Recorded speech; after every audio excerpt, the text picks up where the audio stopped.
ದ್ವಿತೀಯ ಪಿಯುಸಿ ವಿದ್ಯಾರ್ಥಿ ಮತ್ತು ವಿದ್ಯಾರ್ಥಿನಿಯರೇ, 2025ನೇ ಸಾಲಿನಲ್ಲಿ ನಡೆಯಲಿರುವ ವಾರ್ಷಿಕ ಪರೀಕ್ಷೆ ಮತ್ತು ಪೂರ್ವ ಸಿದ್ಧತಾ ಪರೀಕ್ಷೆಗೆ ಬರುವ 1 ಅಂಕ ಮತ್ತು 2 ಅಂಕದ ಪ್ರಶ್ನೆಗಳಲ್ಲಿ ಮೂಲಪದಗಳು, ಒಪ್ಪಂದಗಳು ಮತ್ತು ದಿನಾಚರಣೆಗಳು ಮತ್ತು ವಿಸ್ತಾರ ರೂಪ, ರಾಜ್ಯಗಳ ವಿಭಜನೆ, ಪ್ರಮುಖ ಕಾಯ್ದೆಗಳು, ಬಿರುದುಗಳು ಆಗಿರಬಹುದು, ಪ್ರಥಮ ವ್ಯಕ್ತಿಗಳು, ಸ್ಥಳಗಳು ಅಥವಾ ಆಯೋಗಗಳ ರಚನೆ ಅಥವಾ ಸಮಿತಿಗಳ ರಚನೆ, ನೇಮಕಾತಿ, ಅಧಿಕಾರಾವಧಿ, ನಿವೃತ್ತಿ ವಯಸ್ಸು, ಉದಾಹರಣೆಗಳು. 95%ಗಿಂತ ಹೆಚ್ಚು ಅಂಕಗಳನ್ನು ಗಳಿಸಬೇಕಂದ್ರೆ ಈ ವಿಡಿಯೋನ ಕೊನೆ ತನಕ ನೋಡಿ. ಅಥವಾ ನನಗೆ ಮಧ್ಯವರ್ತಿಯಲ್ಲಿ ಅಷ್ಟೇ 70% ಬೇಕು ಅನ್ನೋರು ಸಹ ನೋಡಿರಿ. ಜಸ್ಟ್ ಪಾಸ್ ಆಗಬೇಕು ಅನ್ನೋರು ಸಹ ನೋಡಿರಿ. ವಿಡಿಯೋ ನೋಡಿದ್ರೆ ನೀವು ಜಸ್ಟ್ ಪಾಸ್ ಆಗುವ ಸಾಧ್ಯತೆ ಇರುತ್ತದೆ. ವಿಡಿಯೋವನ್ನು ಸ್ಕಿಪ್ ಮಾಡದೆ ಕೊನೆ ತನಕ ನೋಡಿ. ಮೂಲಪದಗಳು: ಚುನಾವಣೆಯ ಮೂಲಪದ ಎಲಿಗೇರು. ಆಡಳಿತ ಮೂಲಪದ ಯಾರ್ಡ್ ಮತ್ತು ಮಿನಿಸ್ಟರ್. ಭ್ರಷ್ಟಾಚಾರದ ಮೂಲಪದ ರೆಂಪಿಯರ್. ಭಯೋತ್ಪಾದನೆ ಮೂಲಪದ ಟೆರರ್. ಕೊಯಲಿಷನ್ ಮೂಲಪದ ಕೊಯಲಿಷಿಯೆ. ಒಪ್ಪಂದಗಳು: ವೆಸ್ಟ್ ಪಾಲಿಯಾ ಒಪ್ಪಂದವು 1648ರಲ್ಲಿ ಜರುಗಿತು. ಪೂನಾ ಒಪ್ಪಂದ 1932ರಲ್ಲಿ ಜರುಗಿತು. ಮಹಾತ್ಮ ಗಾಂಧಿ ಮತ್ತು ಡಾಕ್ಟರ್ ಬಿ.ಆರ್. ಅಂಬೇಡ್ಕರ್ ಅವರ ನಡುವೆ. ಪಂಚಶೀಲ ತತ್ವಗಳ ಒಪ್ಪಂದ 1954ರಲ್ಲಿ ಜವಾಹರ್ಲಾಲ್ ನೆಹರು ಮತ್ತು ಚೌವ್ಯಾನ್ ನಡುವೆ ನಡೆಯಿತು. ತಾಷ್ಕೆಂಟ್ ಒಪ್ಪಂದ 1966ರಲ್ಲಿ ಲಾಲ್ ಬಹದ್ದೂರ್ ಶಾಸ್ತ್ರಿ ಮತ್ತು ಅಯೂಬ್ ಖಾನ್ ನಡುವೆ ನಡೆಯಿತು. ಶಿಮ್ಲಾ ಒಪ್ಪಂದ 1972 ಶ್ರೀಮತಿ ಇಂದಿರಾ ಗಾಂಧಿ ಮತ್ತು ಜಡ್ ಎ ಭುಟ್ಟೋ ರವರ ನಡುವೆ ನಡೆಯಿತು. ದಿನಾಚರಣೆಗಳು: ಮತದಾರ ದಿನಾಚರಣೆ ಜನವರಿ 25 ಆಗಿರುತ್ತದೆ. ಕಾರ್ಮಿಕರ ದಿನಾಚರಣೆ ಮೇ 1. ಪರಿಸರ ದಿನಾಚರಣೆ ಜೂನ್ 5. ಮಹಿಳಾ ದಿನಾಚರಣೆ ಮಾರ್ಚ್ 8. ಮಾನವ ಹಕ್ಕುಗಳ ದಿನಾಚರಣೆ ಡಿಸೆಂಬರ್ 10. ಸಂವಿಧಾನದ ದಿನಾಚರಣೆ ನವೆಂಬರ್ 20. ವಿಸ್ತಾರ ರೂಪಗಳು: ವಾರ್ಷಿಕ ಪರೀಕ್ಷೆಯಲ್ಲಿ ಪಿಕ್ಸ್ ಒಂದು ಇದ್ದೇ ಇರುತ್ತದೆ ಇದರೊಳಗಡೆ ಎಂದು. EPIC ಮತದಾರ ಗುರುತಿನ ಚೀಟಿ. Electric photo identity card. EVM ವಿದ್ಯುನ್ಮಾನ ಮತಯಂತ್ರ, ಎಲೆಕ್ಟ್ರಾನಿಕ್ ವೋಟಿಂಗ್ ಮಿಷನ್. NOTA ಮೇಲಿನ ಯಾರನ್ನೂ ಆಯ್ಕೆ ಇಲ್ಲ, none of the above. UPA ಸಂಯುಕ್ತ ಪ್ರಗತಿಪರ ಒಕ್ಕೂಟ. United progressive alliance. NDA ರಾಷ್ಟ್ರೀಯ ಪ್ರಜಾಸತ್ತಾತ್ಮಕ ಒಕ್ಕೂಟ. National democratic alliance. NAM ಅಲಿಫ್ ಸಮಿತಿ. Non aligned movement.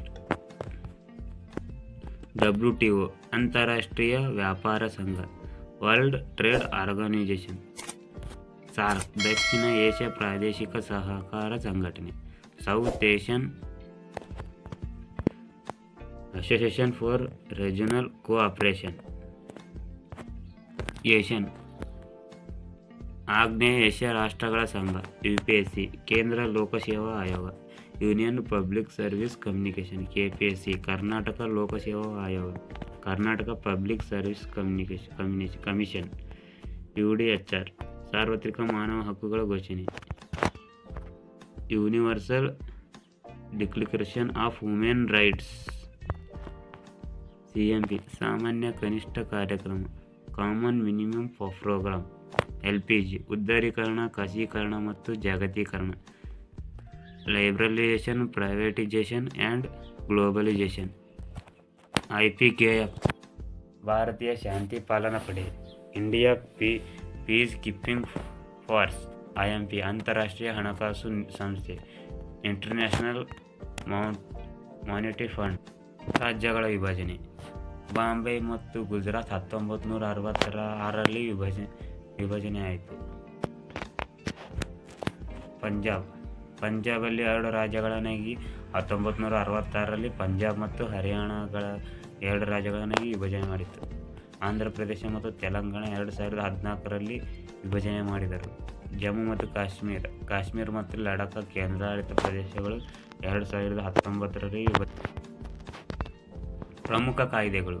ಅಧಿಕಾರವನ್ನು ಕಂಪನಿಯಿಂದ ಕ್ರೌನ್ಗೆ ವರ್ಗಾಯಿಸಿದ ಕಾಯ್ದೆ 1858ರ ಕಾಯ್ದೆಯಾಗಿರುತ್ತದೆ. ಮುಸ್ಲಿಮರಿಗೆ ಪ್ರತ್ಯೇಕ ಮತಕ್ಷೇತ್ರವನ್ನು ನೀಡಿದ ಕಾಯ್ದೆ 1919ರ ಕಾಯ್ದೆ. ಸಂಯುಕ್ತ ಸರ್ಕಾರ ಸ್ಥಾಪನೆಗೆ ಅವಕಾಶ ನೀಡಿದ ಕಾಯ್ದೆ 1935 ಕಾಯ್ದೆ. ಕೌಟುಂಬಿಕ ದೌರ್ಜನ್ಯ ಕಾಯ್ದೆ 2006. ಪಕ್ಷಾಂತರ ನಿಷೇಧ ಕಾಯ್ದೆ 1985. ರಾಜ್ಯ ಪುನರ್ರಚನಾ ಕಾಯ್ದೆ 1956. ವರದಕ್ಷಿಣೆ ನಿಷೇಧ ಕಾಯ್ದೆ 1961. ಹಿಂದೂ ಪುನರ್ವಿವಾಹ ಕಾಯ್ದೆ 1856. ಜೈವಿಕ ವೈವಿಧ್ಯ ಕಾಯ್ದೆ 2002. ಬಿರುದುಗಳು: ಉಕ್ಕಿನ ಮನುಷ್ಯ ಸರ್ದಾರ್ ವಲ್ಲಭಾಯ್ ಪಟೇಲ್. ರಾಜ್ಯಗಳ ಏಕೀಕರಣ ರೂವಾರಿ ಕೂಡ ಸರ್ದಾರ್ ವಲ್ಲಭಾಯ್ ಪಟೇಲ್. ಭಾರತ ವಿದೇಶಾಂಗ ನೀತಿಯ ಶಿಲ್ಪಿ ಪಂಡಿತ್ ಜವಾಹರ್ಲಾಲ್ ನೆಹರು. ಅಲಿಪ್ತ ನೀತಿ ತತ್ವದ ಶಿಲ್ಪಿ ಪಂಡಿತ್ ಜವಾಹರ್ಲಾಲ್ ನೆಹರು. ಬಂಗಬಂಧು ಶೇಖ್ ಮುಜಿಬುರ್ ರೆಹಮಾನ್.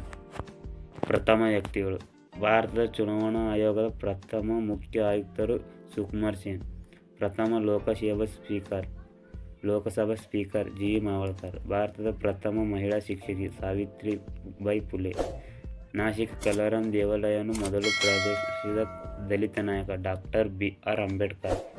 ಭಾರತದ ಪ್ರಥಮ ಕಾನೂನು ಸಚಿವ ಡಾಕ್ಟರ್ ಬಿ. ಆರ್. ಅಂಬೇಡ್ಕರ್. ಪ್ರಥಮ ಕಾಂಗ್ರೆಸ್ಸೇತರ ಪ್ರಧಾನಿ ಮಂತ್ರಿ ಮೊರಾರ್ಜಿ ದೇಸಾಯಿ. ಅಸ್ಮಿತೆ ರಾಜಕಾರಣವನ್ನು ಮೊದಲು ಗುರುತಿಸಿದವರು ಎಲ್. ಎ. ಕಾಫ್ಮನ್. ಅಂತಾರಾಷ್ಟ್ರೀಯ ಎಂಬ ಪದದ ಬಳಕೆ ಪ್ರಥಮವಾಗಿ ಜೆರ್ಮಿ ಬೆಂಥಮ್ ಅವರು ಸ್ಥಾಪನಾ ವರ್ಷ ಮತ್ತು ಸದಸ್ಯ ರಾಷ್ಟ್ರಗಳು. ಸಾರ್ಕ್ ಸ್ಥಾಪನೆ 1885ರಲ್ಲಿ ಆಯಿತು. ಸದಸ್ಯ ರಾಷ್ಟ್ರಗಳು: ಭಾರತ, ಬಾಂಗ್ಲಾದೇಶ, ಭೂತಾನ್, ಮಾಲ್ಡೀವ್ಸ್, ನೇಪಾಳ, ಪಾಕಿಸ್ತಾನ, ಶ್ರೀಲಂಕಾ ಮತ್ತು ಅಫ್ಘಾನಿಸ್ತಾನ. 2007ರಲ್ಲಿ ಸದಸ್ಯತ್ವ. 8 ರಾಷ್ಟ್ರಗಳು ಸದಸ್ಯತ್ವದಲ್ಲಿ ಆದವು. ಒಟ್ಟಿನಲ್ಲಿ ಸಾರ್ಕ್ನ ಸದಸ್ಯತ್ವ ರಾಷ್ಟ್ರಗಳನ್ನು ಕ್ವಶನ್ ಕೇಳಿದ್ದಾರೆ 2 ಅಂಕದಲ್ಲಿ. ಇದರಲ್ಲಿ ಯಾವುದಾದರೂ 2 ಗುರುತಿಸಿದರೆ ಸಾಕು. ಬ್ರಿಕ್ಸ್ ಸ್ಥಾಪನೆ 2006. ಸದಸ್ಯ ರಾಷ್ಟ್ರಗಳು: ಬ್ರೆಜಿಲ್, ರಷ್ಯಾ, ಭಾರತ, ಚೀನಾ ಮತ್ತು ದಕ್ಷಿಣ ಆಫ್ರಿಕಾ. 2010ರಲ್ಲಿ ಸದಸ್ಯತ್ವ ಪಡೆಯಿತು. ಒಟ್ಟು 5 ರಾಷ್ಟ್ರಗಳು. ಬ್ರಿಕ್ಸ್ನ ಸದಸ್ಯತ್ವ ರಾಷ್ಟ್ರಗಳು 5. ಏಷಿಯನ್ ಸ್ಥಾಪನೆ 8 ಆಗಸ್ಟ್ 1966ರಲ್ಲಿ ಏಷ್ಯನ್ ಸ್ಥಾಪನೆಯಾಯಿತು. ಸದಸ್ಯ ರಾಷ್ಟ್ರಗಳು: Indonesia, Malaysia, Philippines, Singapore, Thailand, Brunei. ಇದರಲ್ಲಿ ಯಾವುದಾದರೂ 2 ಬರೆದರೆ ನಡೆಯುತ್ತದೆ. ಒಟ್ಟು 10 ಸದಸ್ಯ ರಾಷ್ಟ್ರಗಳು. 1999ರಲ್ಲಿ ವಿಶ್ವಸಂಸ್ಥೆ ಸ್ಥಾಪನೆ. 1945 ಅಕ್ಟೋಬರ್ 24ರಲ್ಲಿ ವಿಶ್ವಸಂಸ್ಥೆ ಸ್ಥಾಪನೆಯಾಯಿತು. 393 ಸದಸ್ಯತ್ವ ರಾಷ್ಟ್ರಗಳು ಪ್ರಸ್ತುತ. ಮೂಲ ಸದಸ್ಯತ್ವ ರಾಷ್ಟ್ರಗಳು 51.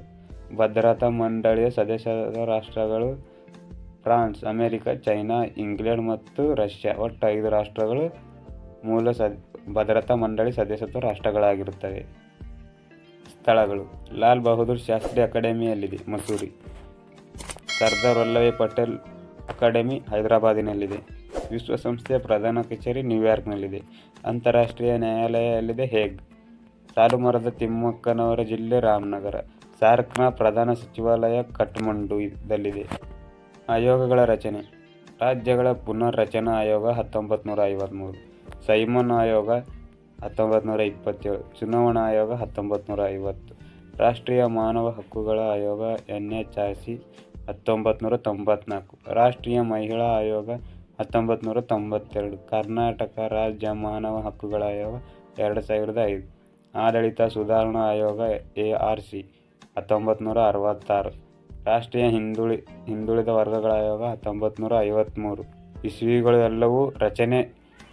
ಆಡಳಿತ ಸುಧಾರಣಾ ಆಯೋಗ ಯಾವಾಗ ರಚನೆ ಆಯಿತು? ಕ್ವಶನ್ ಕೇಳಿದ್ರೆ 1966. ರಾಷ್ಟ್ರೀಯ ಹಿಂದುಳಿದ ವರ್ಗಗಳ ಆಯೋಗ ಯಾವಾಗ ರಚನೆ ಆಯಿತು? 1956. ಹೀಗೆ ಬರೆದರೆ ನಡೆಯುತ್ತದೆ. ಯಾವ್ಯಾವ ಸಮಿತಿಗಳು ಆಯಿತು ನೋಡೋಣ. ಸಂವಿಧಾನ ರಚನಾ ಸಮಿತಿ 1946ರಲ್ಲಿ ರಚನೆ ಆಯಿತು. ಸಂವಿಧಾನ ಕರಡು ಸಮಿತಿ 1947ರಲ್ಲಿ ರಚನೆ ಆಯಿತು. ಮೋತಿಲಾಲ್ ನೆಹರು ಸಮಿತಿ 1928ರಲ್ಲಿ ರಚನೆ ಆಯಿತು. JVP ಸಮಿತಿ 1948ರಲ್ಲಿ ರಚನೆ ಆಯಿತು. ಸದಸ್ಯರು ಜವಾಹರ್ಲಾಲ್ ನೆಹರು, ವಲ್ಲಭಾಯ್ ಪಟೇಲ್ ಮತ್ತು ಪಟ್ಟಭಿಸಿರಾಮಯ್ಯ. ರಾಜ್ಯ ಪುನರ್ರಚನಾ ಸಮಿತಿ 1953ರಲ್ಲಿ ಸಮಿತಿ ರಚನೆ ಆಯಿತು. ಸದಸ್ಯರು ಫಜಲ್ ಅಲಿ, KM ಪಣಿಕ್ಕರ್ ಮತ್ತು ಹೃದಯನಾಥ್ ಕುಂಜ್ರು. ಯಾರ್ಯಾರು ನೇಮಕಾತಿ ಮಾಡುತ್ತಾರೆ? ಲೋಕಪಾಲರಿಗೆ ರಾಷ್ಟ್ರಪತಿ, ಲೋಕಾಯುಕ್ತರಿಗೆ ರಾಜ್ಯಪಾಲರು, ಚುನಾವಣಾ ಆಯೋಗದ ಮುಖ್ಯ ಹಾಗೂ ಇತರೆ ಆಯುಕ್ತರು ರಾಷ್ಟ್ರಪತಿ ನೇಮಕ ಮಾಡುತ್ತಾರೆ. ಕೇಂದ್ರ ಲೋಕಸೇವಾ ಆಯೋಗದ ಅಧ್ಯಕ್ಷ ಮತ್ತು ಸದಸ್ಯರನ್ನು ಸಹ ರಾಷ್ಟ್ರಪತಿ. ರಾಜ್ಯ ಲೋಕಸೇವಾ ಆಯೋಗದ ಅಧ್ಯಕ್ಷ ಮತ್ತು ಸದಸ್ಯರನ್ನು ರಾಜ್ಯಪಾಲರು. ಉದಾಹರಣೆಗಳು: ಅಖಿಲ ಭಾರತ ಸೇವೆಗೆ ಉದಾಹರಣೆಗಳು: IAS, IFS, IPS. ಕೇಂದ್ರ ಸೇವೆಗೆ ಉದಾಹರಣೆಗಳು: ಭಾರತೀಯ ರೈಲ್ವೆ ಸೇವೆಗಳು, ಭಾರತೀಯ ಅಂಚೆ ಸೇವೆಗಳು. ರಾಜ್ಯ ಸೇವೆಗೆ ಉದಾಹರಣೆಗಳು: ಕರ್ನಾಟಕ ಆಡಳಿತ ಸೇವೆಗಳು, ಕರ್ನಾಟಕ ಅರಣ್ಯ ಸೇವೆಗಳು, ಕರ್ನಾಟಕ ಶಿಕ್ಷಣ ಸೇವೆಗಳು ಇತ್ಯಾದಿಗಳಾಗಿರುತ್ತವೆ. ಏಕಪಕ್ಷೀಯ ಪದ್ಧತಿಗೆ ಚೀನಾ ಆಗಿರುತ್ತದೆ. ದ್ವಿಪಕ್ಷೀಯ ಪದ್ಧತಿಗೆ ಇಂಗ್ಲೆಂಡ್ ಮತ್ತು ಅಮೆರಿಕ. ಬಹುಪಕ್ಷೀಯ ಪದ್ಧತಿಗೆ ಭಾರತ, ಫ್ರಾನ್ಸ್ ಇತ್ಯಾದಿ. ಪ್ರತ್ಯಕ್ಷ ಚುನಾವಣೆ: ವಿಧಾನಸಭಾ ಚುನಾವಣೆ, ಲೋಕಸಭಾ ಚುನಾವಣೆ, ಸ್ಥಳೀಯ ಸರ್ಕಾರಗಳ ಚುನಾವಣೆ. ಪರೋಕ್ಷ ಚುನಾವಣೆ: ರಾಷ್ಟ್ರಪತಿಗಳು, ಉಪರಾಷ್ಟ್ರಪತಿಗಳು, ರಾಜ್ಯಸಭೆ ಮತ್ತು ವಿಧಾನ ಪರಿಷತ್ ಚುನಾವಣೆಗಳು. ರಾಷ್ಟ್ರೀಯ ಪಕ್ಷಗಳು: BJP, CPI, MBC, PNPP, MMP, AAP. ರಾಜ್ಯ ಪಕ್ಷಗಳು: ಸಿಪಿಐ, ಡಿಎಂಕೆ, ಜನತಾದಳ, ಜಾತ್ಯತೀತ ಸಮಾಜವಾದ, ದ್ವಿಪಕ್ಷೀಯ, ಶಿವಸೇನಾ ಇತ್ಯಾದಿಗಳಾಗಿರುತ್ತವೆ. ಬಹುರಾಷ್ಟ್ರೀಯ ಕಂಪನಿಗಳು: TCS, IBM, Apple, Adidas, Microsoft, Coca Cola, Accenture ಇತ್ಯಾದಿ ಬಹುರಾಷ್ಟ್ರೀಯ ಕಂಪನಿಗೆ ಉದಾಹರಣೆಯಾಗಿವೆ. ಭಯೋತ್ಪಾದನೆ ಸಂಘಟನೆಗಳು: ಲಷ್ಕರ್ ಎ ತೊಯ್ಬಾ, ಐಸಿಸ್, ಎಲ್ಟಿಟಿಇ, ತಾಲಿಬಾನ್ ಇತ್ಯಾದಿ ಭಯೋತ್ಪಾದನೆ ಸಂಘಟನೆಗಳಾಗಿವೆ. ಕೇಂದ್ರಾಡಳಿತ ಪ್ರದೇಶಗಳಿಗೆ ಉದಾಹರಣೆ: ದೆಹಲಿ, ಲಕ್ಷದ್ವೀಪ, ಚಂಡೀಗಢ, ಪಾಂಡಿಚೇರಿ, ಜಮ್ಮು ಮತ್ತು ಕಾಶ್ಮೀರ, ಲಡಾಖ್ ಇತ್ಯಾದಿಗಳಾಗಿರುತ್ತವೆ. ಕೇಂದ್ರ ಪಟ್ಟಿಗೆ ಉದಾಹರಣೆಗಳು: ವಿದೇಶಾಂಗ ವ್ಯವಹಾರ, ರಕ್ಷಣೆ, ಹಣ ಚಲಾವಣೆ ಇತ್ಯಾದಿ. ರಾಜ್ಯ ಪಟ್ಟಿಗೆ ಉದಾಹರಣೆಗಳು: ಪೊಲೀಸ್, ಆರೋಗ್ಯ, ಕೃಷಿ ಇತ್ಯಾದಿ. ಸಮವರ್ತಿ ಪಟ್ಟಿಗೆ ಉದಾಹರಣೆಗಳು: